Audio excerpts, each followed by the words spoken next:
மேக்னான்ற character வந்து it's an illusion. இது யாரும் சொன்னாங்க. S it's an illusion. அவங்க ஒரு புக் வந்து ஆல்ரெடி கொடுத்திருப்பாங்க சூர்யா கிட்ட, இந்த மாதிரி இல்யூஷன் பத்தின ஒரு புக்.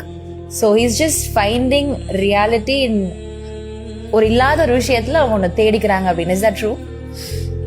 என்னுடைய ரியல் லைஃப் ஸ்டோரியா இருந்ததுனால எனக்கு அந்த புக் யாரும் கொடுத்தனால அந்த புக் அந்த படத்துல இருந்துச்சு. ஓகே ஓகே, இப்போ என்னுடைய லைஃபை பொறுத்த வரைக்கும் அந்த கேரக்டர் வந்து ஒரு இல்யூஷன். ஏன்னா that particular character her dying and especially இந்த Oklahoma blast did happen.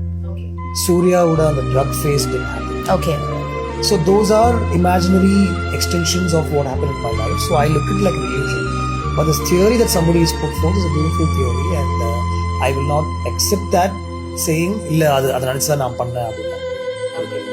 Enna portha varaikku she existed, but the way I think we've treated her, people have taken that from the film, which is a beautiful thing, I think.